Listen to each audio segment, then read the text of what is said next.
I marching into Belgium by Anonymous.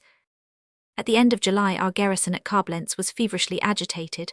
Part of our men were seized by an indescribable enthusiasm, others became subject to a feeling of great depression. The declaration of war was in the air. I belonged to those who were depressed, for I was doing my second year of military service and was to leave the barracks in 6 weeks' time. Instead of the long wished-for return home, war was facing me. Also, during my military service, I had remained the anti-militarist I had been before. I could not imagine what interest I could have in the mass murder, and I also pointed out to my comrades that under all circumstances war was the greatest misfortune that could happen to humanity. Our sapper battalion No. 30 had been in feverish activity 5 days before the mobilization. Work was being pushed on day and night so that we were fully prepared for war already on the 23rd of July, and on the 30th of July, there was no person in our barracks who doubted that war would break out. Moreover, there was the suspicious amiability of the officers and sergeants, which excluded any doubt that any one PG2 might still have had.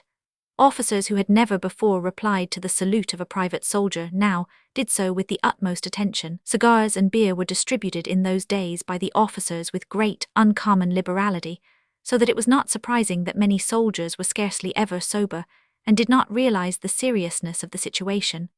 But there were also others. There were soldiers who also in those times of good humor and the grinning comradeship of officer and soldier could not forget that in military service they had often been degraded to the level of brutes, and who now thought with bitter feelings that an opportunity might perhaps be offered in order to settle accounts. The order of mobilization became known on the 1st of August, and the following day was decided upon as the real day of mobilization. But without awaiting the arrival of the reserves, we left our garrison town on August 1st. Who was to be our enemy, we did not know. Russia was for the present the only country against which war had been declared. We marched through the streets of the town to the station between crowds of people numbering many thousands. Flowers were thrown at us from every window. Everybody wanted to shake hands with the departing soldiers. All the people, even soldiers, were weeping. Many marched arm in arm with their wife or sweetheart. The music played songs of leave-taking. People cried and sang at the same time. Entire strangers, men and women, embraced and kissed each other. Men embraced men and kissed each other. It was a real witches' Sabbath of emotion. Like a wild torrent, that emotion carried away the whole assembled humanity. Nobody, not even the strongest and most PG3 determined spirit, could resist that ebullition of feeling. But all that was surpassed by the taking leave at the station, which we reached after a short march. Here final adieus had to be said, here the separation had to take place. I shall never forget that leave-taking, however old I may grow to be. Desperately many women clung to their men.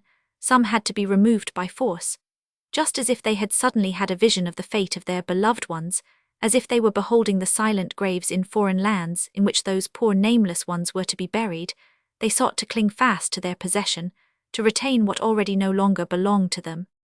Finally that too was over. We had entered a train that had been kept ready and had made ourselves comfortable in our cattle trucks. Darkness had come, and we had no light in our comfortable sixth-class carriages. The train moved slowly down the Rhine. It went along without any great shaking, and some of us were seized by a worn-out feeling after those days of great excitement.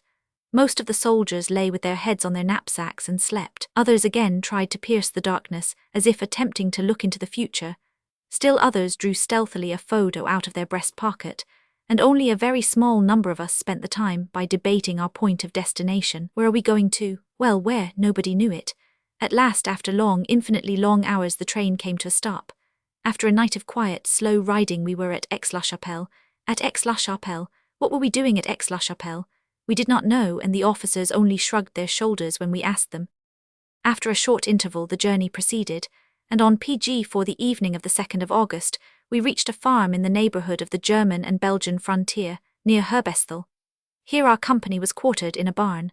Nobody knew what our business was at the Belgian frontier. In the afternoon of the 3rd of August, reservists arrived, and our company was brought to its war strength. We had still no idea concerning the purpose of our being sent to the Belgian frontier, and that evening we lay down on our bed of straw with a forced tranquility of mind. Something was sure to happen soon, to deliver us from that oppressive uncertainty. How few of us thought that, for many, it would be the last night to spend on German soil. A subdued signal of alarm fetched us out of our beds at 3 o'clock in the morning. The company assembled, and the captain explained to us the war situation. He informed us that we had to keep ready to march, that he himself was not yet informed about the direction. Scarcely half an hour later 50 large traction motors arrived and stopped in the road before our quarters, but the drivers of these wagons, too, knew no particulars and had to wait for orders.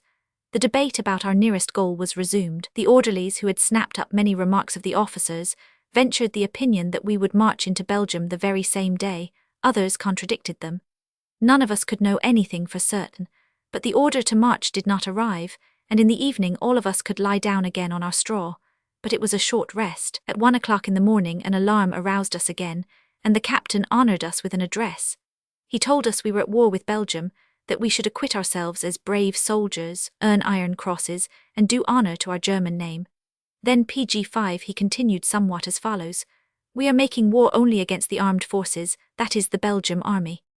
The lives and property of civilians are under the protection of international treaties, international law, but you soldiers must not forget that it is your duty to defend your lives as long as possible for the protection of your fatherland, and to sell them as dearly as possible.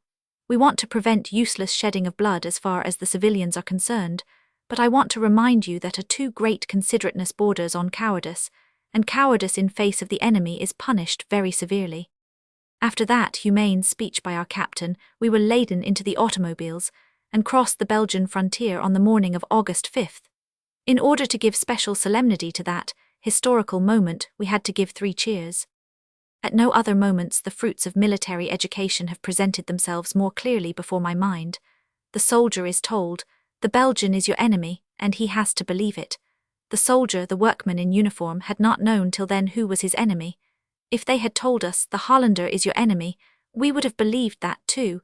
We would have been compelled to believe it and would have shot him by order. We, the German citizens in uniform, must not have an opinion of our own, must have no thoughts of our own, for they give us our enemy and our friend according to requirements, according to the requirements of their own interests. The Frenchman, the Belgian, the Italian is your enemy. Never mind, shoot as we order and do not bother your head about it. You have duties to perform them, and for the rest, cut it out. PG6.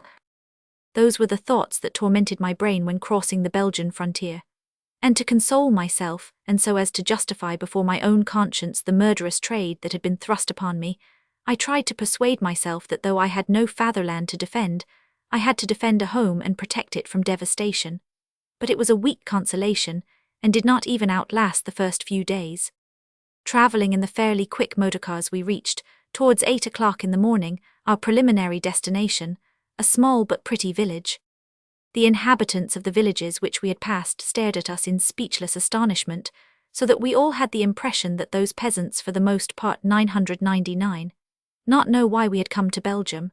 They had been roused from their sleep, and half-dressed, they gazed from their windows after our automobiles. After we had stopped and alighted, the peasants of that village came up to us without any reluctance, offered us food, and brought us coffee, bread, meat, etc.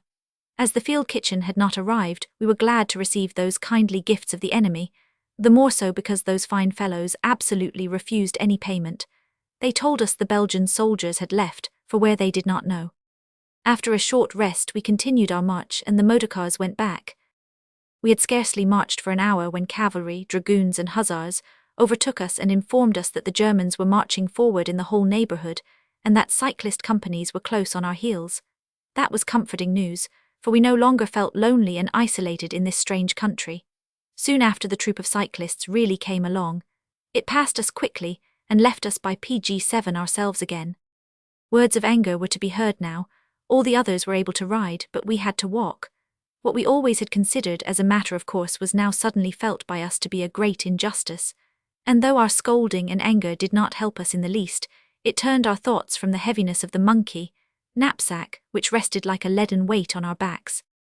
The heat was oppressive, the perspiration issued from every pore. The new and hard leather straps, the new stiff uniforms rubbed against many parts of the body and made them sore, especially round the waist. With great joy we therefore hailed the order that came at 2 o'clock in the afternoon, to halt before an isolated farm and rest in the grass. PG8.